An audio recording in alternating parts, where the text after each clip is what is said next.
things. As you know, we have the G20 is going to South Africa. When is that going to be? In November. In November. Thereafter, I hand over to you. And yes, we have it next You time. originated the G20, so I'll hand over the baton to you, right. and then you lead the G20. We're going to have it. Yeah. We're going to have it the following year. Yeah. So we'll be discussing many things, and some of the things you've been reading about in the papers, and the media. And I would say that, look, the president is a truly respected man in many, many circles, and in some circles he's considered a little controversial. But we're going to be discussing some of the things that are taking place in South Africa and see if we can help. And we want to help. And we've had a long relationship with South Africa. I have, because indirectly I have so many friends that live there. I have a lot of friends. I mean, these are famous guys, but I have a lot of friends that live there that are tremendous people. And we'll be discussing that. We'll have a nice conversation. And I really appreciate that you guys came along. It really helps us in our thought process. But it is a great honor to have you, and I appreciate you called. He called. I don't know where he got my number, but I picked up. He said, I want to come over and see you. That was my honor, and thank you very much for being here. You're most welcome. Most welcome. Well, thank you very much for welcoming us to this reformed White House. I've been here before, and it looks really fantastic. I must congratulate you. Thank you. But I also thank you for allowing our delegation. This is a very mixed delegation that you've got. We've got people from government, my ministers. I've got someone from the trade union movement who we really collaborate with, and from business as well, and our sporting legends. When I spoke to you, you said, yes, come along and bring Gary Player, bring Annie else, and Retief Goosen. I brought the two of them. Gary Player, I spoke to him, and he said, look, I'm getting rather on in my years, but wishes us luck in this discussion with you. So it's a real joy. And I'd also like to thank you for allowing your people to start discussions with us at the trade level. I mean, we are essentially here to reset the relationship between the United States and South Africa. We are long-standing partners in many, many ways. We've collaborated in many fields, in space issues, in energy, and in trade, and we therefore need to reset that, particularly in the light of some of the announcements that you made on trade and investment. So we want to advance more trade between the two of us, two countries, and our people now have been empowered by yourself and by myself to start engaging, and we hope that we will be able to fuel that engagement during our talks. And we also want to discuss issues that have to do with how we promote further investments in both countries. We've got about 22 companies from South Africa that have invested in the US. That's creating a number of jobs. And similarly, you've got almost 600 companies that have invested in South Africa, and some of them have been in South Africa for more than 100 years. That's true. So our links are really long-lasting, and we would like to recalibrate those relations between our two countries and discuss a whole range of issues, geopolitical, the work that you're doing to bring peace around the world, in Ukraine and in the Middle East. So we value that, and we are also a great contributor to peace processes that are going on around the world. And of course, we want to discuss how we can support each other. You are a much bigger economy than we are. We are just a tiny economy, but we rely on each other on a number of issues. We've got critical minerals that you want to fuel the growth of your own economy and reindustrialize. So we have that on offer, including rare earth minerals. So all that combination of opportunity and the products that we buy from you, as well as what we sell to you, I believe makes up a really good and powerful relationship, which we need to strengthen, which we need to engender, and that is really what has brought us here. And we are really privileged to have great South Africans in the mix. As you said, you'd like to see them as well. And I brought you a really fantastic golf book. It weighs 14 kilograms. Oh, that sounds good. And it showcases the golf courses in our country. Johann Rupert wrote preface, so did Annie Els. And I want to showcase our golf courses. You might remember when I spoke to you, and we spoke about golf, you said I should start practicing. And I've started practicing, President, so I'm ready. But let me end just the introductory remarks by thanking you. You may not recall that 5 years ago I spoke to you during the COVID period. Right. And it was at a time when the whole world was going through a really cathartic moment. Right. And we asked for assistance, and you were able to assist us with respirators.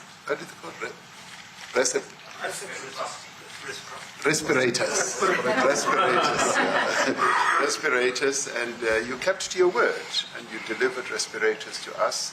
We didn't have as many in our country, and it really helped to help us deal with COVID. So I'm here also to say thank you and to thank the people of America for having helped us during a really difficult time. Being the small economy that we are, we needed help from around the world.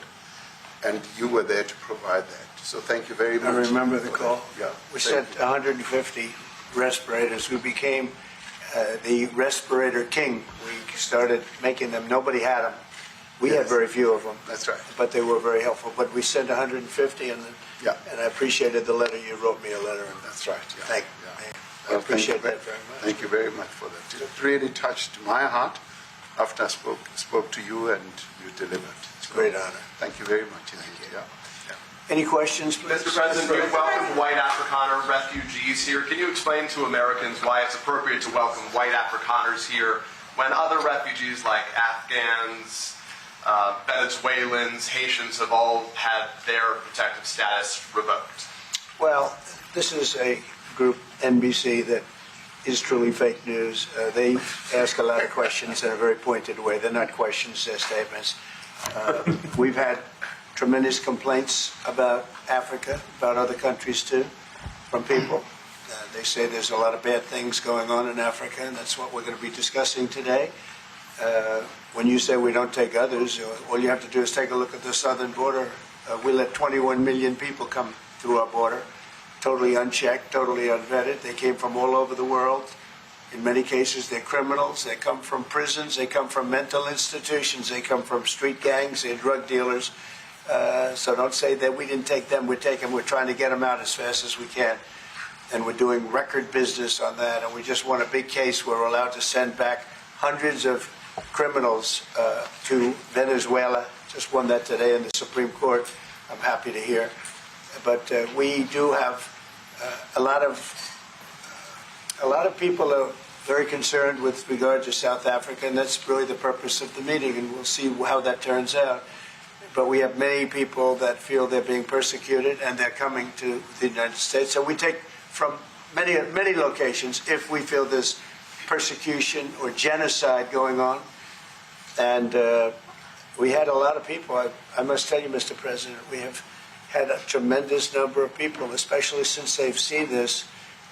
Generally, they're white farmers, and they're fleeing South Africa, and it's a very sad thing to see. But I hope we can have an explanation of that, because I know you don't want that. It's a kind of a different meeting. Normally, we have meetings, we talk about trade, and we'll be talking about trade and other things. But that certainly will be a subject that comes up. Yeah. Yes, please. Brian? Thank you very much. I'd like to get your thoughts on Letitia James. Director Polte, according to him, Letitia James says that the alleged mortgage fraud was simply a mistake. I want to get your thoughts on that. She put down that her father was her husband in order, and this is very similar to, I guess, the false attacks they had on you.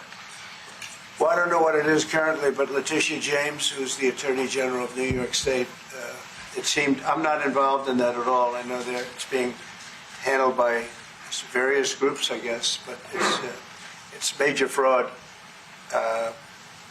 mortgage documents, and fraudulent everything. Yeah, I think she said the father was her husband, which she had to have a husband, or so she chose her father, and she put it down. And she had didn't she sign in Virginia? Yet she said she lived in Virginia. Yet she's the New York State Attorney General, and she did that for tax reasons, so she could take advantage of taxes. And she had the wrong number of units. She had a much different number, which wouldn't have allowed her to qualify and scam the government. So I don't know. I think she's very bad for New York, but I really don't know too much about it. But I appreciate the question. Yes, sir. Thank you very much. Yes, Mr. President, for you to be convinced that there's no genocide. Please. Thank you, Mr. President. So May 25th will be the celebration of Africa Day, which pretty much a lot of celebration will be taking place around the world, including here in the United States. What is your message to the entire African continent, African people, in this important occasion?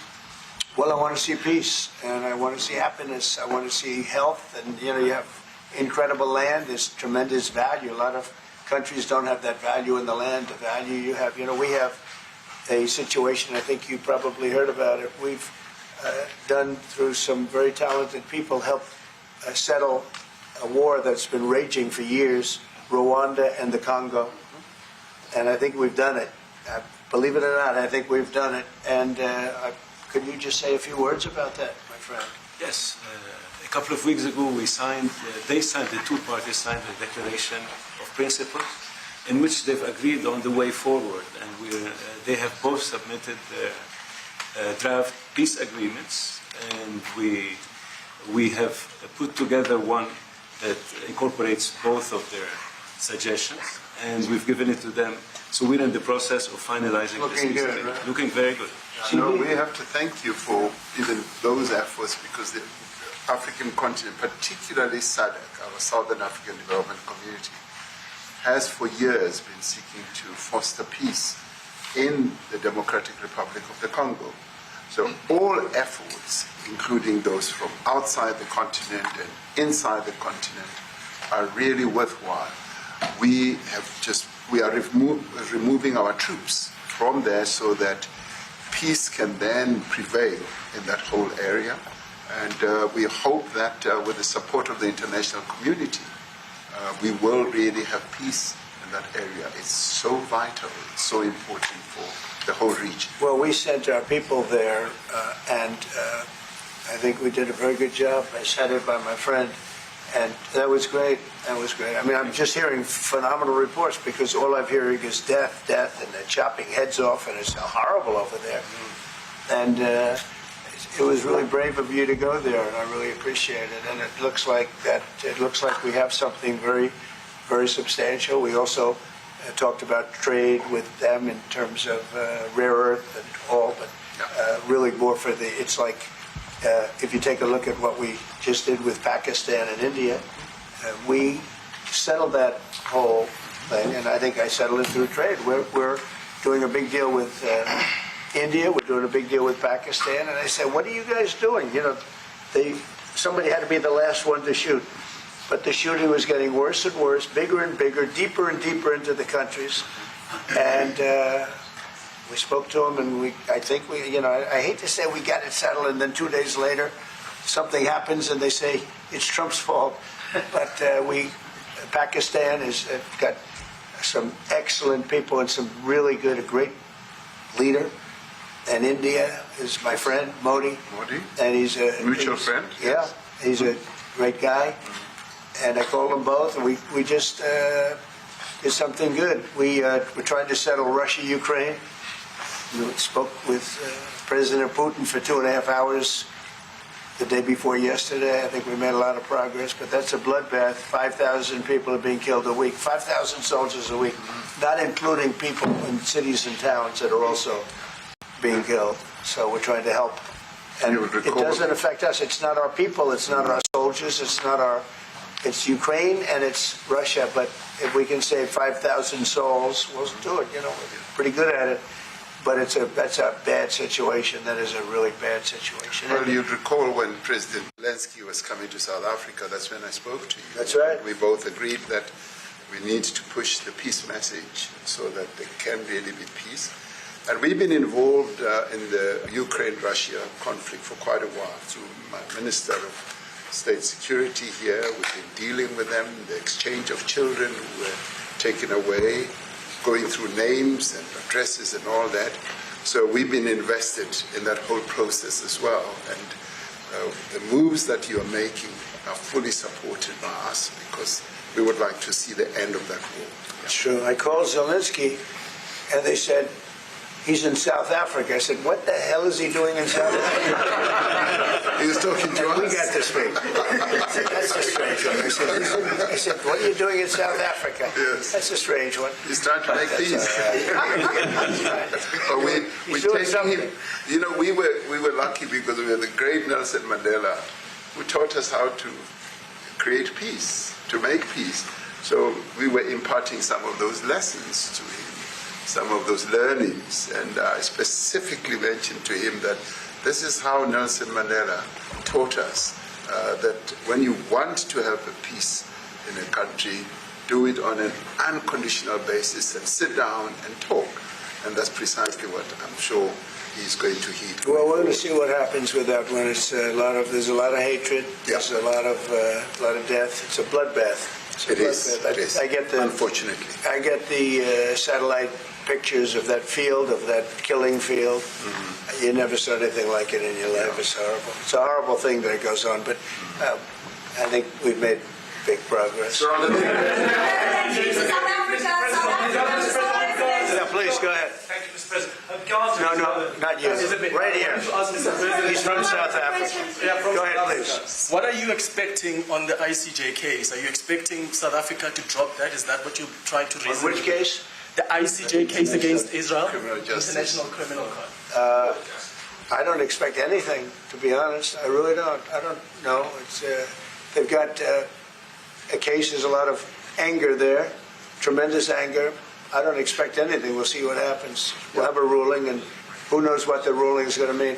Yeah. On that subject of Gaza, Mr. President, are you going to be speaking to Prime Minister Netanyahu about Israel's renewed offensive there? There's been a lot of concern from European countries. The Pope has expressed concern. Are you going to be asking Prime Minister Netanyahu to tone down the offensive in Gaza, to let more aid in? Was that a question or a statement? It's a question. This guy's, you never change. Mr. President, this time, what will Please. it take for you to be convinced that there's no white genocide in South Africa? Well, I can answer that for the President. It's for him. I'd rather have him answer. I'd rather answer. It will be. My President will respond to you. Yeah, let me, Thank you, Mr. President. it will take President Trump listening to the voices of South Africans, some of whom are his good friends, like those who are here. When we have talks between us on around a quiet table, it will take President Trump to listen to them. I'm not going to be repeating what I've been saying. I would say if there was Afrikaner farmer genocide, I can bet you these three gentlemen would not be here, including my Minister of Agriculture. He would not be with me. So it will take him, President Trump, listening to their stories, to their perspective. That is the answer to your question. But, Mr. President, I must say that we have, wait. We have thousands of stories talking about it. Sure. And we have documentaries, we have news stories. And that. Is Natalie here, somebody here to turn that? I could show you a couple of things. And it has to be responded to. Yeah, sure. Let me see the articles, please, if you would. And turn the lights down. Turn the lights down and just put this on. It's right behind you, Johan. There's nothing this parliament can do. With or without you, people are going to occupy land. We require no permission from you, from the president, from no one. We don't care. We can do whatever you want to do. Who are you to tell us whether we can occupy land or not? We are going to occupy land. Yes. South African occupy land. That's who we are. Honorable member, I can withdraw my membership from this useless parliament. Yes, honorable member. Must never be scared to kill. A revolution demands that at some point there must be killing, because the killing is part of a revolutionary act. Shoot to kill. Namaza. Kill the poor, the farmer. Kill the poor, the farmer. Brr, pa, pa, brr, pa, pa. To kill. Namaza. Kill the poor, the farmer. Kill the poor, the farmer.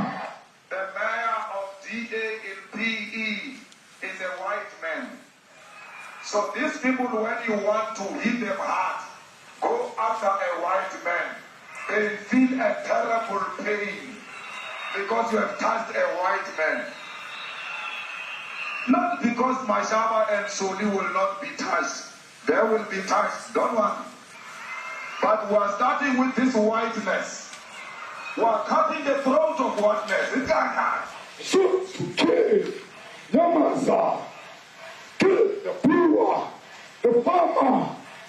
Kill the poor, the farmer. Brr, pa, pa, brr, pa. Shoot to kill. Namaza. Kill the poor, the farmer. Kill the poor, the farmer.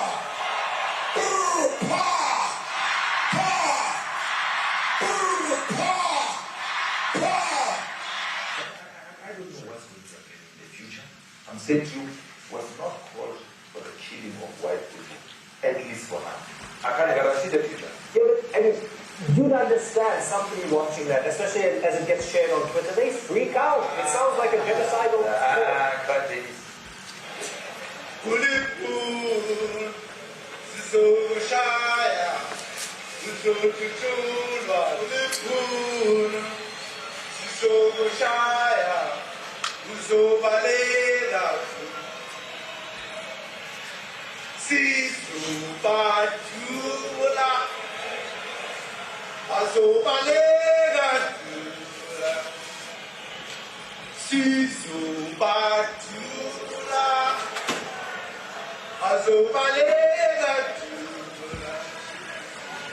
who will expropriate land without compensation, whether they like it or not. If they object, they can seek refuge in America. Now this is very bad. These are burial sites right here. Burial sites. Over 1,000 of white farmers, and those cars are lined up to pay love on a Sunday morning. Each one of those white things you see is a cross, and there's approximately 1,000 of them. They're all white farmers, the family of white farmers. And those cars aren't driving, they're stopped there to pay respects to their family member who was killed. And it's a terrible sight. I've never seen anything like it. Both sides of the road you have crosses.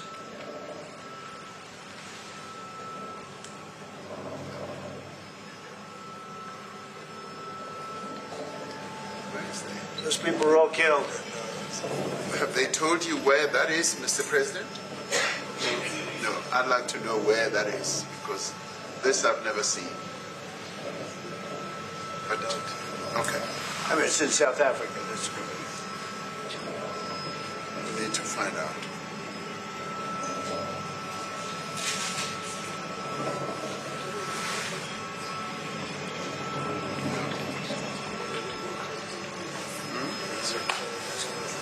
I don't know it. Those people. I don't know. Who knows? Okay. Mr. President, the Pentagon announced that it would be accepting a Qatari jet to be used as Air Force One. Perhaps What are you talking about? Can we have a South Africa question, please? Mr. President, The Pentagon spoke first. What is does this have to do with the Qatari jet? They're giving the United States Air Force a jet, okay? And it's a great thing. We're talking about a lot of other things. It's NBC trying to get off the subject of what you just saw. You are a real, you're a terrible reporter. Number one, you don't have what it takes to be a reporter. You're not smart enough. But for you to go into a subject about a jet that was given to the United States Air Force, which is a very nice thing, they also gave $5.1 trillion worth of investment in addition to the jet. Go back, you ought to go back to your studio at NBC because Brian Roberts and the people that run that place, they ought to be investigated. They are so terrible the way you run that network, and you're a disgrace. No more questions from me. Go ahead, talk about that. Please, may we have a South African His name question, is Peter Mr. something. President He's Trump? a terrible If they're committing genocide, why invite them to the White House? I'll be quiet. Sure, that's my question now. Let's go. Thank you so much, President Trump. Annika Larson from ENCA in South Africa. Thank you very much for hosting us. What would you like President Ramaphosa to do about the situation that we've just seen on the screen? I don't know. Look, these are articles over the last few days. Death of people. Death. Horrible death. Death. I don't know. But you know that there are Pick black anyone. people who are White dying South most. Africans are fleeing because of the violence and racist laws. And this is all. I mean, I'll give these to you. So when you say, what would I like to do? I don't know what to do. Look at this. White South African couple say that they were attacked violently. President Trump, when will you go and see for yourself if it is? Well, I could do that. Look, here's burial sites all over the place. These are all white farmers that are being buried. President Trump. And he asks about a jet that was given. My first question is about Africa. We're not interested in the You are so bad. You're such a bad reporter. If they're committing genocide, why invite them? Sir, if they are committing genocide, why invite the South Africans to the White House? May I finish, please, President Trump? President Ramaphosa. President This Trump, is one after another. This family was wiped out. I'm just looking. Can we get a report from President Ramaphosa? Can you give us your reaction to those videos, Mr. President Trump, could you? Well, I think the videos are so. No. When you look at the videos, I mean, how does it get worse? And these are people that are officials, and they're saying that kill the white farmer and take their land. That's what it is. And I have other friends in South Africa. I have people that left. One in particular that says you can't go there. He said they want to take your land. They take your land and they kill you. It's okay, and they say it's okay to do. Now we're going to talk about it. But this is a tremendous look. This is story recent. These are all people that recently got killed. Yeah. And I don't know how it can get any worse. These are President Trump, and the men that you saw, the people that you saw in that movie, those are officials. Those are people that were in office. They had one march. They had a dance in your parliament, whatever you may call it, legislature. Let me clarify that. Yeah. Let me clarify that because what you saw, the speeches that were being made, one, that is not government policy. We have a multi-party democracy in South Africa that allows people to express themselves, political parties to adhere to various policies, and in many cases, or in some cases, those policies do not go along with government policy. Our government policy is completely against what he was saying, even in the parliament. And they're a small minority party, which is allowed to exist in terms of our constitution. But you do allow them to take land. No. You do allow them to take land. Nobody can take take land. And then when land. they take the land, they kill the white farmer. And when they kill the white farmer, nothing happens to them. No, there is nothing happens to them. There is criminality in our country. People who do get killed, unfortunately through criminal activity, are not only white people. Majority of them are black people. And we have now The farmers are black. The farmers are not black. I don't say that's good or bad, but the farmers are not black. And the people that are being killed in large numbers, and you saw all those grave sites, and those are people that loved ones going, I guess on a Sunday morning they told me, to pay respect to their loved ones that were killed. Their heads chopped off. They died violently. And, I mean, we're here to talk about it, and I didn't know we'd get involved here. But I will say this, that if the news wasn't fake, like NBC, which is fake news, totally, one of the worst, ABC, NBC, CBS, horrible. But if they weren't fake news like this jerk that we have here, if we had real reporters, they'd be covering it. But the fake news in this country doesn't talk about that. They don't want to talk about it, but now they have to talk about it. But they won't. This won't even be a subject. They'll have him talking about why did a country give a free, think of this, why did a country give an airplane to the United States Air Force? Okay? The United States, not to me, to the United States Air Force, so they could help us out, because we need an Air Force One until that's Air Force One, it's being built. 2 of them being built. But Boeing's a little bit late, unfortunately. So why did they give us a plane to the United States Air Force? That's what that idiot talks about after viewing a thing where thousands of people are dead. I'm sorry, I don't have a plane to give you. I wish you did. I take it. I would take it. If your country offered the United States Air Force a plane, I would take it. Okay. But coming back to this issue, which I really would like us to talk about, and talk about it very calmly. We were taught by Nelson Mandela that whenever there are problems, people need to sit down around a table and talk about them. Well, there are problems. And this is precisely what we would also like to talk about, including, of course, trade matters, investment matters. So the issues that concern you as the United States. Those are all recent. Those are all deaths. Yeah, in many ways, I mean, one should say you are a partner of South Africa, and you are raising concerns, and these are concerns that we are willing to talk to you about. Let me just add quickly, the criminality that we are experiencing in our country needs quite a lot of technological capability. And in one of our areas in South Africa, we're using US technology, which is able to, in many ways, identify where shootings are happening and all that. And I'd like to talk about that, because there is support that we can get from you as the United States to help us deal with all these acts of criminality. And that is what I believe partnership is all about. And we are here as a partner so that we can help each other whenever there are challenges. So I'd like us to discuss it, and of course outside of the media, so that we sit down and have a really good discussion that will lead to good outcomes. Are there any other further punitive measures that could be in place should you not be satisfied that South Africa is fixing some of the very bad things, in inverted commas, that you tweeted are happening? Well, there are a lot of bad things happening in many countries, but this in particular has been very, very bad, very bad. And because of we're going to have the whole world watching in another short period of time, because you have the G20, and that's a big deal. And it seems like, I want you to look good. I don't want you to look bad. Very good. But we have hundreds of people, thousands of people trying to come into our country because they feel they're going to be killed and their land is going to be confiscated.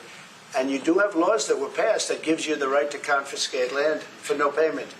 You can take away land for no payment. I want to clarify that, because we have a constitution. Our constitution guarantees and protects the sanctity of tenure of land ownership. And that constitution protects all South Africans with regard to land ownership. However, we do say, because we've got to deal with the past, the government, and as your government also has the right to expropriate land for public use. And you're doing that. And we've never really gotten underway with that. And we are going to be doing that. You're taking people's land away we have not. from them. And those people, in many cases, are being executed. They're being executed. And they happen to be white, and most of them happen to be farmers. And that's a tough situation. I don't know how you explain that. How do you explain that? They're taking people's land away, and in many cases those people are being executed, and in many cases it's not the government that's doing it, it's people that kill them and then take their land, and nothing happens to them. But we have thousands of people that want to come into our country. They're also going to Australia in a smaller number. But we have thousands of people that want to come into our country, and they're white farmers, and they feel that they're going to die in South Africa, and it's a bad thing. Yeah. What can South Africa do? What concessions would you like to see them make to improve relations with the United States? Then I have one more for President Ramaphosa afterwards. Well, we just spoke about, I got them a very, very complex machine, 150 of them. And I was asked by the president if he could help, and I did that. And, I have great feeling for all countries. I deal with all countries. But I have a great feeling for South Africa because I have friends. I have a couple of friends, a few friends here today. But I have many friends from South Africa. But many of those friends are not, they can't go back. I have Elon is from South Africa. I don't want to get Elon involved. That's all I have to do, get him into another thing. But Elon happens to be from South Africa. This is what Elon wanted. He actually came here on a different subject, sending rockets to Mars, okay? Yes. He likes that better. He likes that subject better. That's right. But Elon is from South Africa, and I don't want to talk to him about that. I don't think it's fair to him. That's right. But I will say that people are fleeing South Africa for their own safety. Their land is being confiscated, and in many cases they're being killed. And that scene of, you see how many crosses they have. Those crosses, that's a dead person in every one of them. And those trucks or cars are paying their respects to all of those dead people on a Sunday morning. That's a rough thing to explain away. And the problem we have, and the way, a correct and a fair media exposes things. But we have a very corrupt media. They won't even report this. If this were the other way around, it would be the biggest story. Now, I will say apartheid, terrible. That was the biggest story. That was reported all the time. This is sort of the opposite of apartheid. What's happening now is never reported. Nobody knows about it. All we know is we're being inundated with people, with white farmers from South Africa, and it's a big problem. Marco Rubio was telling me he's never seen anything like it. The numbers of people that want to leave South Africa because they feel they're going to be dead very soon. Yes, I was going to say, Brian, if I could just ask you a question. 72% of farmers in your country are white. If they flee, do you feel that maybe the economy could collapse? You may not have a gap to fill in those people that need to replace those farmers. I'd like my Minister of Agriculture, who is white, who comes from an opposition party to mine, who's joined my government at my invitation to address this very issue, including the question that you just raised. John? Thank you very much, Mr. President. Yeah. And Mr. President, thank you for welcoming us to the White House. I would say we have a rural safety problem in South Africa, and I don't think anyone wants to candy coat that. And it requires a lot of effort to get on top of it. It's going to require more policing resources. It's going to require a different strategy to be able to deal with it. But certainly the majority of South Africa's commercial and smallholder farmers really do want to stay in South Africa and make it work. And I've just come from the largest agricultural show in the Southern Hemisphere with organized agriculture and farmers, and the majority of them want to stay. But they too there have a memorial to those who've died as a result of farm attacks. And as the Minister of Agriculture, it is something that I'm particularly exercised with my colleagues at police and my colleagues in the justice cluster to stop making farm attacks and stock theft a priority crime. And it affects all farmers in South Africa, particularly stock theft. It has a disproportionate effect on smallholder black farmers. I also want to just say this, that the two individuals that are in that video that you've seen are both leaders of opposition minority parties in South Africa. Mkhonto Wesizwe under Mr. Zuma and economic freedom fighters under Mr. Malema. Now the reason that my party, the Democratic Alliance, which has been an opposition party for over 30 years, chose to join hands with Mr. Ramaphosa's party was precisely to keep those people out of power We cannot have those people sitting in the union buildings making decisions. And that is why after 30 years of us exchanging barbs across the floor in Parliament and trying to get one over on each other, we've decided to join hands precisely to keep that lot out of government. Because the day they get in to the doors of the union buildings in South Africa or control of our Parliament, that's what you're going to see. And that is why this government, working together, needs the support of our allies around the world so that we can strengthen our hand, grow our economy, and shut the door forever on that rabble getting through the doors of the union buildings, because then South Africa's future would be... So you denounced that type of language in the video that you saw? Oh yes, we've always done so. As government, as my own party, we are completely opposed to that. We, in 1955, adopted a document which said South Africa belongs to all who live in it. But why wouldn't you arrest that man? That man said, kill the white farmers, kill the white farmers. And then he danced, and he's dancing, and it's kill the white farmers. I'm not sure, but I think if somebody got up in Parliament and started saying kill a certain group of people, he would be arrested very quickly. That man is going all over South Africa, and that's not a small party. That was a stadium that holds 100,000 people, and I hardly saw an empty seat. That's a lot of people. That's a lot of representation. And those crosses, we have dead white people, dead white farmers, mostly. And you take a look at Australia. They're being inundated, and we're being inundated with people that want to get out. And their farm is valueless. It's valueless. And they just want to get out with their life. And this is a very serious situation. And if we had a real news or real press or media, we don't have that because they won't talk about this because they're all guys like that idiot. But if we had a real press, it would be exposed. And you know, the beauty of exposing it is it's like a cleansing action. When it gets exposed, it'll get fixed. That's when it'll get fixed. But people don't talk about it. And I'll tell you who's talking about the thousands of people that are fleeing South Africa right now. We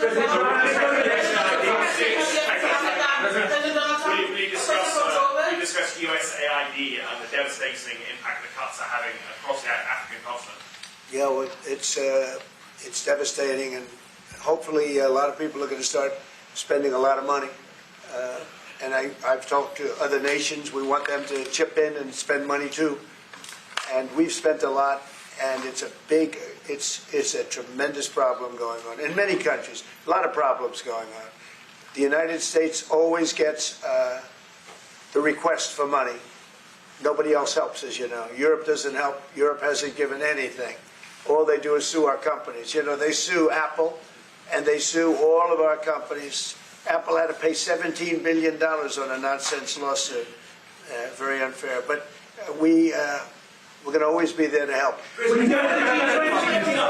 It's shown rightly South African broadcasting. If this Afrikaner resettlement issue is resolved, you're going to go into a room after this, you guys are going to talk. If it is resolved, what is the potential for the future-looking relationship? It's fantastic. It's got to be resolved. It should be resolved. It's a little bit bad when you see a stadium with 100,000 people in it, because that means it's more than just a little movement. It's a pretty big movement in South Africa. So it has to be resolved. It'll be the end of the country if it's not resolved. But is there potential for the relationship moving forward? I hope so. That's why I'm here. I mean, I'm not here for my health. I'm here to see if we can do something. No, I'd like to see. I have friends. I can tell you, Ernie Els and Retief Goosen, they feel so strongly they wanted to be here on behalf of South Africa, not on behalf of me. Yes. And, you know, they said, can we be here for this? Because they love the country. Ernie, do you guys want to say a couple of words or anything? I hate to put you in this. This is tougher than sinking a 3-footer. They have, and they've sank many 3-footers. Thank you, Mr. President. And thanks for the honor of being here. We've known each other a long time. We have spoken. You know, we're proud South Africans. I still have my South African passport. You know, we travel with this passport, you know, and I got my visa here. So, you know, but we want to see things get better in our home country. And that's the bottom line. It's been 35 years since the transition. President Ramaphosa was right in the middle of the transition time in 1990 and before that. So it's been 35 years of ANC government. And I know there's a lot of anger, through the transition. There was also a lot of stuff happening in the apartheid days. We grew up in the apartheid era. But I don't think two wrongs makes a right. President Mandela, when he came out of prison for all that time, didn't come out with hatred, and really unified our nation through sport. We won the Rugby World Cup in the 95. 4 times. We won the African Nations Cup, soccer. We won some majors as golfers and so forth. So what I'm trying to say is, this has been a long time coming. That's why we really wanted to meet you, meet the administration, and see our way forward, because we still want to see our country flourish. We've got some great things going on. Business is getting involved with government. Farmers are getting involved in local municipalities, trying to rebuild some of the infrastructure that's been decaying for a long time. So there's a lot of coexistence going on and help from a lot of areas. But I feel we need the US to push this thing through. We've got a great ally if we can have the US. It's always been an ally of South Africa for a very long time. Even in the days of the war, up in Angola, you guys helped us. So very important for us to have your support and get the change we need. Where did you do that well? He might have done that even better than he plays golf, which is almost impossible. Johan, please. Sorry, Mr. President, if you had to wind all of those tapes properly, you will see I'm the biggest target of that rabble-rouser. Number one for over 10 years, Mr. Malema. In fact, the first time I met him, he was in the youth league with that gentleman, and look how he's changed. Right. We have too many deaths, but it's across the board. It's not only white farmers, it's across the board. And we need technological help. We need Starlink at every little police station. We need drones. I actually got drones donated for the peace parks to stop elephant and rhino poaching. And his predecessor stopped the importation because he said the United States would spy on us. I mean, US basics, the ridicule. So if you can help us. Remember, sir, you and I lived in New York in the 70s. We never thought New York could be what it became. 2 commissioners, a tough mayor. We need your help to stop this awful killing. But it's across the board. Ernie is right now building a house in George. I'm building 3 cottages for my grandchildren on a farm outside Graaff-Reinet. I often go to bed without locking the door. And we have a serious problem with illegal aliens who stream across the border. And if you really look at our statistics, a lot of these murders, firstly it's unemployment and illegal aliens. And then I met Vice President Vards many years ago at the Charlie Rose show. My wife loved his book. And she reminded me this morning that you emphasized the devastation that occurs when big companies leave towns and cities, and there's a culture of dependency that develops. I remember you discussing it. Now that's our problem. If we don't get our economy to grow, the culture of dependency and the lawlessness will increase.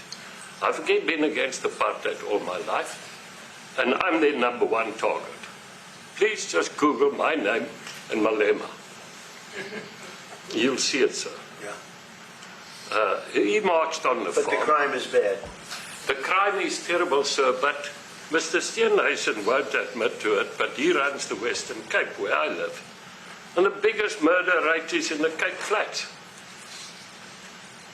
Gangs. We've got gang warfare. Like your M33 or whatever, these guys. We've got the equivalents there. But we need your help, sir.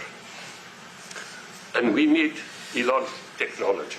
Well, one of the real areas of support is really in investments. We've got to grow our economy, because through growing the economy, we're then able to create more jobs. Because crime really thrives where there is inequality and unemployment. And that is one of the reasons that has brought us here, to improve our investment relations, our trade relations, so that we can preserve the number of jobs that your companies have created in South Africa. By virtue of what we export to you, we are able to create up to 500,000 jobs in the auto industry, in the agricultural industry, and a number of other industries, mining, where we export things to you. And we also know that as South African companies invest here, you are also able to create jobs. So it's a mutually beneficial relationship.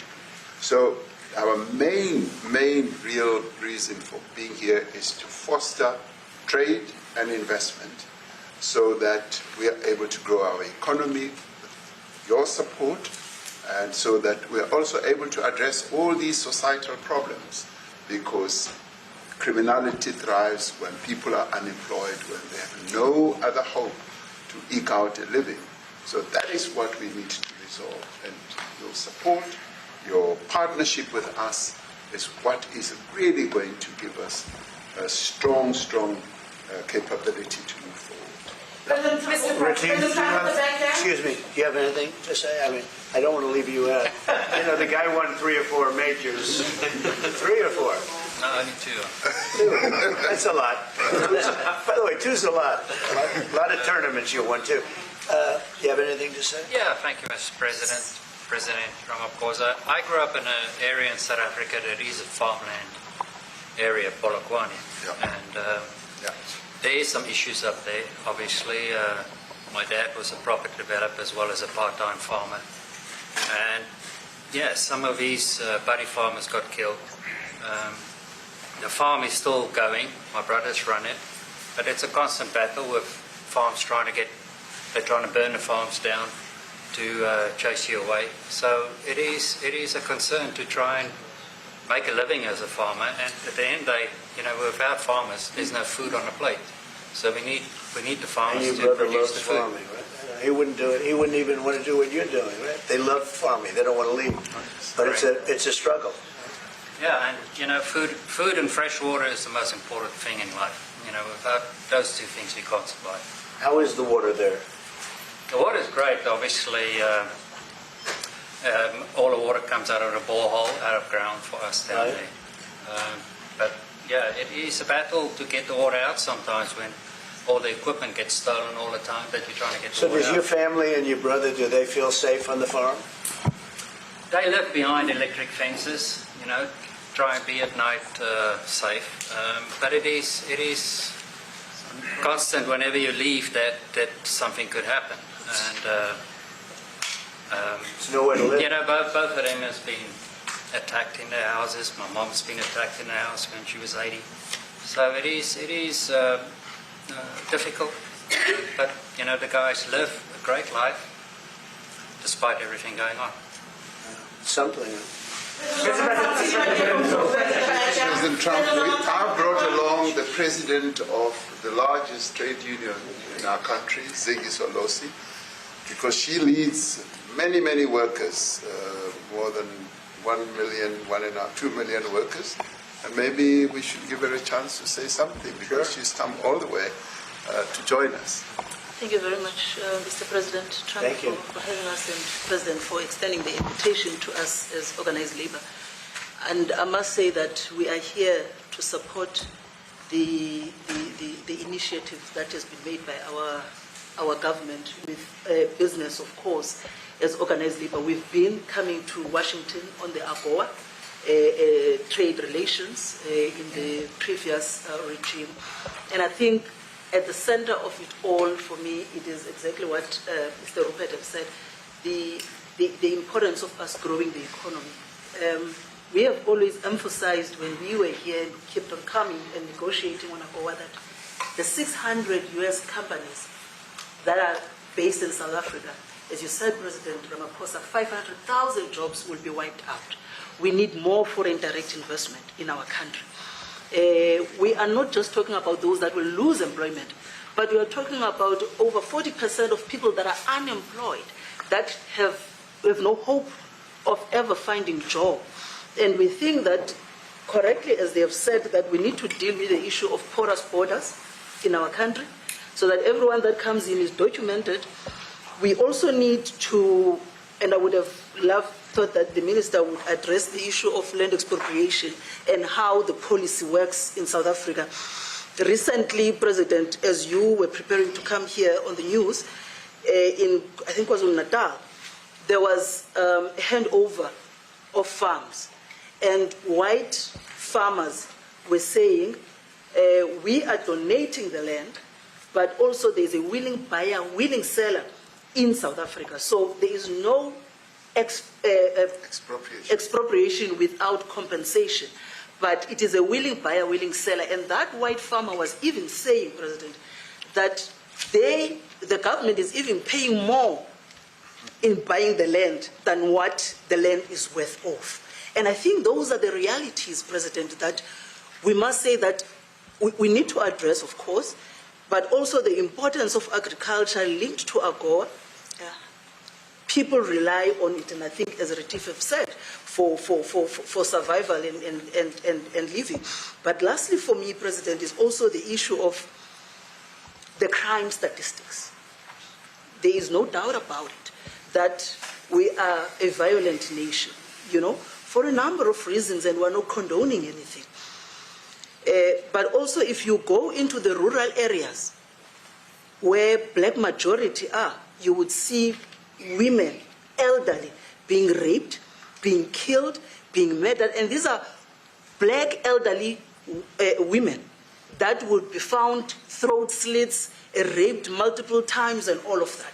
And the problem in South Africa, it is not necessarily about race, but it is about crime. And we think that we are here to say, how do we, both nations, work together to reset, to really talk about investment, but also help us in how we can have the technology and everything that is needed, President, to really address the levels of crime that we have in our country. Thank you very much. Thank you. Genocide is a very strong word. I'm wondering if you've made up your mind as to whether you believe genocide is occurring in South Africa, or you still have doubts. And if you have made up your mind, why invite President Ramaphosa here today for this conversation? Well, I haven't made up my mind. I hate to see it from the standpoint of South Africa, but also, I'm trying to save lives. I'm working with Russia and Ukraine. I don't have to do that. It's not our war. It was started by other people. It was helped along by our past administration, and it would have never happened if I were president. But I'm trying to save lives, no matter where. Rwanda, I have nothing to do with Rwanda and the Congo, but I felt I had a very talented person in this administration, and I sent him there, and he did an unbelievable job, I think. We're going to find out, but he's done the hardest part of the job. It should happen. If I can save lives, I want to save the lives. If it's in Africa, that's great. If it's in Europe, if it's wherever it may be. And it's a very small investment to do, believe me, compared to what the consequences are. So I hope we can do something. Look, I have so many friends. These two men, I have great admiration for them because I know what they do for a living. And that's a very hard living.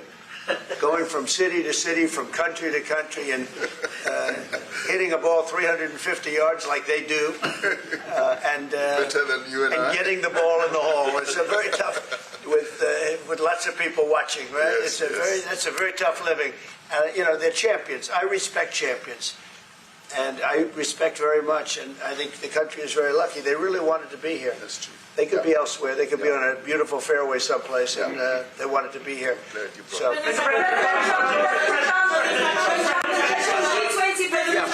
My name is Yanda Noble from Newsroom Africa in South Africa. How important is it for the United States to be at our G20 summit in November, given the relationship between our two countries? You've just heard what has been said to you just now. Are you coming, and are you preparing to come? So without the United States, the G20, just like the G7, used to be the G8, but brilliantly they threw Russia out. Would have been a lot better if Russia was in. A lot of people would say, oh, that's not it. Because if Russia was in, you probably wouldn't have this war. And if you had a different president, you wouldn't have the war either. But we have a G7. It's important that the United States is in both of them. I think without the United States, I really believe it's not very important. It's not the same meaning. As I said to President Trump, the U.S. really originated the G20. And it's important that the United States continues to play a key role in the G20. And we are privileged to be the president of the G20. But we are even overjoyed that we are going to hand over to the United States, who are the originators. And for that reason, I expect the United States to continue playing the leadership role in the G20 together with other countries. And I've said when I initially spoke to President Trump on the phone, I want him to come to South Africa for a state visit, and I also want him to come and participate in the G20. And I want to gladly hand over to President Trump to take the leadership of the G20 forward in November. Thank you very much. Thank you very much. Thank you. What is it going to take to convince you? You don't want to leave. They like you so much.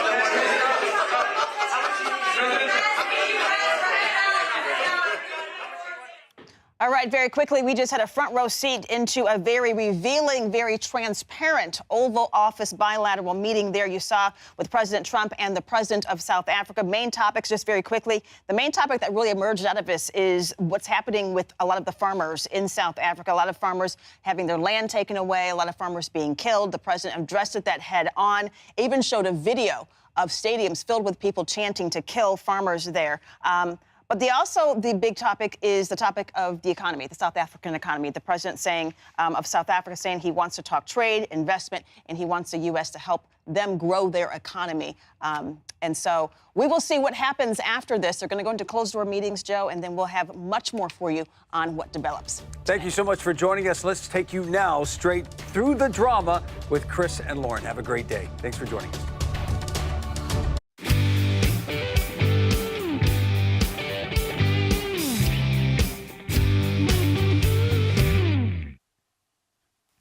Welcome to Through the Drama. Chris Harrison and Lauren Zima coming to you from the home office in Austin, Texas. LZ, we got a lot to unpack today. So much to unpack that we have a new segment called Let's Unpack This. This is where we see some celebrity news that makes us think we got to dig deep here and figure out what's going on. So we're starting off with a clip from Katy Perry's new tour. She is on stage and from the stage recognizes a fan and calls the fan out for DMing her husband, Orlando Bloom. Yeah, the fan is DMing Katy's husband. Take a look at this clip. Listen, if you keep DMing my man. Oh, Kyle? I know. Get him. You've been doing it for months, ever since the residency. You didn't come to see me play. If you keep on DMing my man, I'm going to have you removed. Seriously, get your own life. I'm his wife. I don't want it. I'm his. I said I'm his.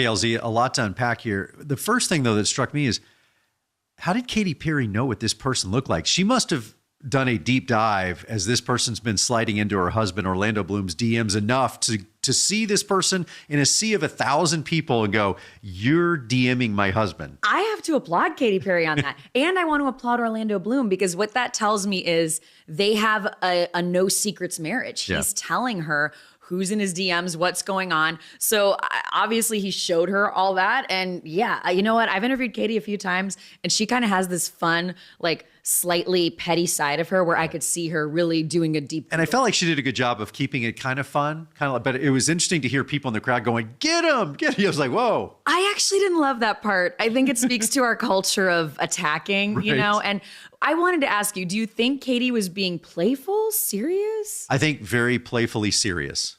I think there was definitely a serious tone to it. What was your take? Well, this could go a serious way. It brought to mind for me, not that long ago, I'm a big Housewives fan, and on The Real Housewives of Beverly Hills, Kyle Richards, a longtime cast member, is now divorcing her husband, Maurizio Umansky. And Kyle said on the reunion special that part of their problems as a couple were that when people saw him on the show, they thought, wow, he's such a good husband, he's such a good father. And she said what that does for female fans, that doesn't make them respect his marriage. That made them DM him and want to be with him. So that was kind of a sad thing to hear. And it made me think, how do celebrities deal with this? Like, you know what, babe? I'm going to ask you a question I've never asked you. Yes. Since we've been married, have fans slid into your DMs? Absolutely. Okay. The only problem is they're asking for like Ben Higgins and Brad Womack's number, and no, this is no. Ben's and by the way, this too. is no joke. But people slide into mine like, hey, is this person married, or can you hook me up with like Chris Soules or something? Like, okay. Oh, you know what? I kind of I've always been that. the connector. You're the person who makes love happen for other people. So, okay, well that's nice, but I do think I'll take it as a good thing. It's very much a good thing. Good thing for me. I think that it's a bit of a weight, truly. And I know she was having fun with this, and I commend her on that. But it's a true weight and danger when your life is in the public eye with social media these days. You know, decades ago, if you had a crush on a celebrity, if they were married, you couldn't DM them in 5 seconds. Okay, from a celebrity who is definitely protecting her husband to a celebrity that will never take a wife because he's protecting his mom. I have so much to say about this. Marlon Wayans, who is in a long-term relationship. No, I'm not sure he is now, but he has been. And had 2 kids with this woman, Angela, who he had been dating for some time. And he said in an interview, I'm never going to get married because I never wanted my mother to feel second to any woman. Yeah. He told this to the New York Times. Yeah. He said he always wanted his mom to be his number one, to the point of she died a few years ago. Yeah, back in 2020, God rest